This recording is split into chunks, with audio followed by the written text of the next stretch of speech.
Hey guys, welcome back to my channel Bansal biology. दोस्तों, आज का जो वीडियो है इसमें हम लाइन इम्यूनोब्लॉट के बारे में देखने वाले हैं। So let's get start with the lecture guys. सबसे पहले हम अगर ये देखें, ये टेक्निक हम करते ही क्यों है? ये टेक्निक बेसिकली हम इसलिए करते हैं कि फॉर एग्जांपल हमारे पास कोई पेशेंट है। अब इस पेशेंट में हमें यहाँ पर देखना है कि क्या उसकी बॉडी एंटीबॉडीज बना रही है क्या, और एंटीबॉडीज भी किसके खिलाफ? अलग अलग एंटीजेंस के खिलाफ। अगर हमें एक ही बारी में चेक करना है कि इस पर्सन की बॉडी में डिफरेंट डिफरेंट एंटीजेंस के खिलाफ एंटीबॉडी बन रही है या नहीं बन रही है, ये चेक करने के लिए हम इस टेक्निक को कर सकते हैं। नॉर्मली हम क्या करते हैं, नॉर्मली हम ये देखते हैं कि किसी पर्सन के अंदर कोई एंटीबॉडी बन रही है क्या, एक ही एंटीजन के खिलाफ हम देखते हैं। लेकिन फॉर एग्जाम्पल अगर किसी पर्सन को ऑटो इम्यून डिसऑर्डर है, ऑटो इम्यून डिसऑर्डर में क्या होता है, बहुत सारी एंटीबॉडीज बनती है डिफरेंट डिफरेंट प्रोटीन्स के खिलाफ। तो उस केस में हमें ये टेक्निक बहुत हेल्प कर सकती है। अब लाइन इम्यूनोब्लॉट में हम करते क्या है, बहुत सिंपल सी चीज होती है। इसमें सबसे पहले हम एक नाइट्रोसेल्यूलोज पेपर ले लेते हैं।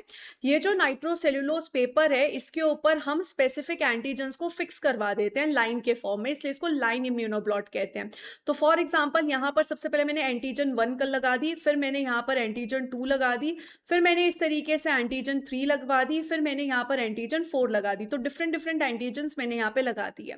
अब इसके बाद मैं क्या करूंगी, ये जो पेशेंट है इसकी बॉडी से मैं सीरम लेकर यहाँ पर डालूंगी। सीरम मतलब क्या होता है? सीरम मतलब यहाँ पर ब्लड का वो कंपोनेंट होता है जिसके पास एंटीबॉडीज प्रेजेंट होगी।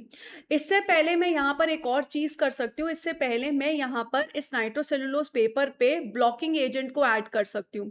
ये जो ब्लॉकिंग एजेंट है, ये मुझे हेल्प करेगा किसी भी फेक रिजल्ट को आने से। यानी कि यहाँ पे हो सकता है दोस्तों कि एंटीबॉडी इस पेपर के साथ जाके कहीं इंटरेक्ट ना कर ले और हमें फेक रिजल्ट ना दे दे।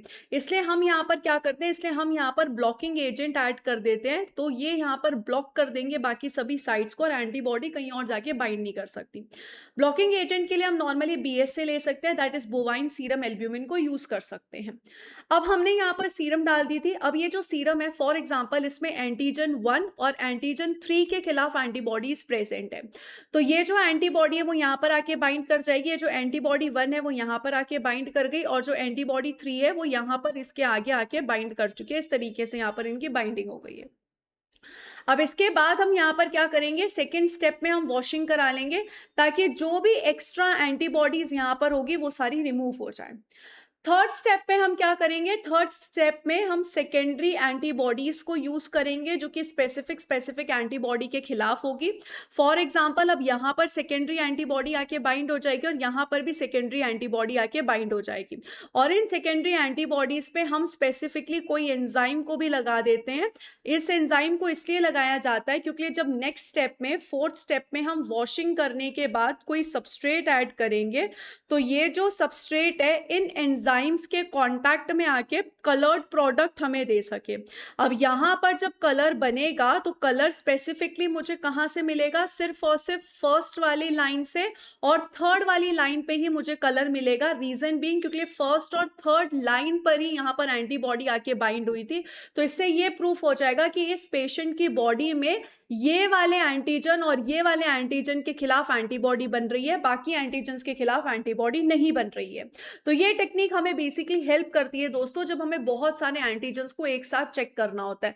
आप ये सेम चीज यहाँ पे देख सकते हो। हमारे पास एक फिजिकल टेस्ट स्ट्रिप है जिसमें हमने यहाँ पे क्या कर रखा है, नाइट्रोसेल्यूलोज पेपर के ऊपर हमने लाइंस लगा रखी है जो कि अभी इनविजिबल है, और इसमें हाईली प्यूरिफाइड एंटीजन्स को हमने लगा रखा है।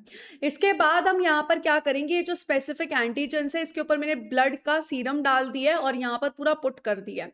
अब अगर यहाँ पर एंटीबॉडीज आके बाइंड हुई तो एंजाइम जो है वो सबस्ट्रेट को प्रोडक्ट में कन्वर्ट करेगा, मुझे कलर एमिट करके देगा, जिससे मुझे पता चल जाएगा कि यहाँ पे ये एंटीबॉडी प्रेजेंट है। इसी चीज को आप यहाँ पर डिटेल्ड में एक्सप्लेन भी देख सकते हो। ब्लॉकिंग एजेंट यूज किया, फिर एंटीबॉडी यूज किया, फिर वॉश किया, फिर सेकेंडरी एंटीबॉडी यूज किया, फिर वॉश किया, और फिर हमने सबस्ट्रेट डाला, और फिर हमने यहाँ पर देखा कि क्या हमें कलर एमिट होते हुए दिख रहा है। अगर कलर एमिट होते हुए दिख रहा है तो मुबारक हो, आपका जो रिजल्ट है वो सक्सेसफुल आ चुका है, और किस किस के खिलाफ आए ये भी आप चेक कर सकते हो।